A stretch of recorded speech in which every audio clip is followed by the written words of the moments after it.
Amigos, o futebol é muito sinuoso.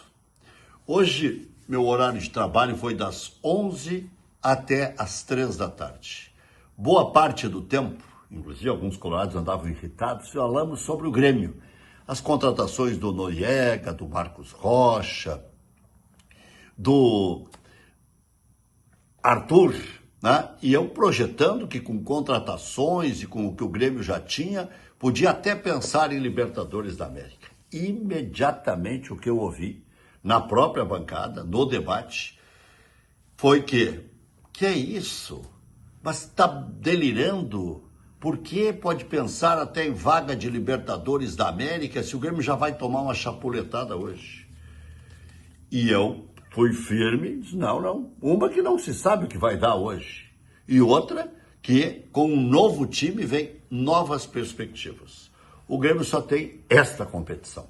E o Inter também pode ficar só com esta competição no meio da semana. Tomara que não. Mas se ficar, que análise eu, para ser coerente, posso fazer em relação ao Internacional? Todo mundo, inclusive os gremistas, dizem que o Inter tem um pouco mais de time. No centro do país, chegava a se dizer que o Inter era a terceira maior força do Brasil. Palmeiras, Flamengo, ou Flamengo, Palmeiras, depois Internacional. E ninguém aqui dizia que era um grande exagero, porque o Internacional vinha bem. O Internacional foi o primeiro na classificação da Libertadores da América. O Flamengo, esse que está batendo no Inter agora, foi segundo. Encrencou até com Central Córdoba e outros times. Teve muita dificuldade para se classificar na última rodada contra o Táchira, que é um time desse tamanho lá da Venezuela. Mas isso passou. Nesse momento, o Flamengo é superior ao Internacional. E pode sim acontecer um desastre na quarta-feira, de o Inter perder a classificação. Já será desastroso. Mas o futebol é assim. Um ganha, o melhor ganha. E sabe o que eu estava prevendo hoje? Um 4-0, 5-0, 6-0, por aquela arrancada fulminante do Flamengo. E se toma 3, 4, 5 do Flamengo, como também se faz 4, 5 no Flamengo. O Internacional foi lá e tocou Diego Aguirre 4-0 no Flamengo do Renato Portaluppi. Já se tocou 4-0 no Flamengo com Zico, Bebeto, Tita em campo, Zinho. O Grêmio já tocou 6 uma vez numa Copa do Brasil no Flamengo. Mas nesse momento, dá a impressão que o Flamengo é a equipe a ser batida no cenário nacional. O Flamengo está com 43 pontos e mais de 70% de aproveitamento. É um time que dá mostras claras que quer ganhar tudo. Já perdeu a Copa do Brasil para o Atlético e pode perder a Libertadores para o Internacional. É uma tendência, eu não gosto muito dessas coisas assim, esses prato pronto. A tendência é que dê Flamengo. A tendência é que desse Atlético lá em Minas Gerais. E aí o Atlético perde o jogo para o Flamengo. Aí a tendência nos pênaltis era a loteria. Então é assim que é o futebol.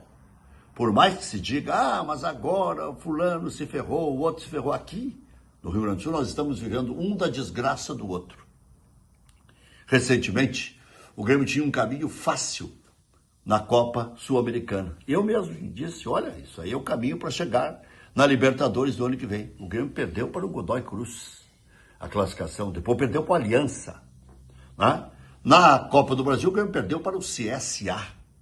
E o Internacional teve um jogo que se complicou com o tal do Maracanã, depois fez goleada no Maracanã e depois o Internacional sobrou para o Fluminense. Dos dois confrontos que se dizia, o do Fluminense vai ser o mais fácil. O Inter ficou fora. O do Flamengo, o Inter ainda está vivo. Porque 1-0, convenhamos, né? Se não tiver condições de reverter, nem merece continuar na Libertadores. E depois o caminho será fácil. Não é fácil, não. Se passar, pega o Estudiantes, que ganhou fora de casa do Cerro Porteño. Mas a pior das coisas que eu tenho ouvido, nos últimos contatos que fiz, inclusive com colegas e com torcedores, e com ex-dirigentes, e com gente em geral. O Roger não dá mais. Semana passada era o Mano que não dava mais. Futebol não é um brinquedinho, minha gente. É uma coisa cara, é uma coisa que tem que ter planejamento. O Internacional fez contrato com o Roger até o final de 2026 e não tem melhor no mercado. Eu, quando nos piores momentos, é que eu gosto de fazer as minhas grandes afirmações. Para mim, continua sendo o top 5. Se irritou com a pergunta de um colega, não deveria ter se irritado, porque o Inter escapou hoje de tomar uma goleada. O Roger deveria estar aliviado, inclusive, e acho que estava, porque ainda encontrou argumentos na coletiva. O Inter esteve deitado em campo depois do 2-0. E aí aqueles que gostam de estatística, que nada mais deixa de ser um número frio, vão dizer, mas o Inter chutou 6 bolas em direção ao gol e o Flamengo 3. Ai, como é difícil, né? Aí o Inter deu uma bola no poste também, o Flamengo deu outra bola no poste. O Borré perdeu um gol inacreditável, o Flamengo perdeu 6 ou 7 gols inacreditáveis. Era para ter sido maior a goleada. Nem foi goleada, né? 3-1 é o placar clássico que se chama, nem foi goleada. Não foi goleada. Tá? Tem alguns que acham que 3-0 não é goleada. Eu acho que é goleada 3-0. O Inter estava sendo goleado. Quando o Borré faz aquele gol, tá? Que para muitos estava impedido, eu na hora gritei, não estava. Assim como hoje à tarde, quando o Grêmio estava perdendo para o Atlético, na cobrança do escanteio, eu disse para minha mulher e para minha filha, gol do Grêmio. Um pressentimento só, né? Mas aquele do Borré, não sei porquê, dá a impressão que com tanta gente ali, alguém podia estar meio com o pé esticado. E estava. Bom, agora é coragem, porque a casa cheia e o grito já estão garantidos. E outra, por favor, né? Já tem gente dizendo, se perder, quebram. Quebram o quê? A própria casa? Meu Deus do céu, olha a selvageria que fizeram contra a delegação do Grêmio, com o próprio Mano, que queriam arrancar do ônibus num crime federal cometido. É para a Polícia Federal ver isso, né? E tem que cobrar no aeroporto Salgado Filho. Aí alguns idiotas haverão de pensar, foi pela pressão que surtiu o resultado. Convenhamos, né? Bagacerice.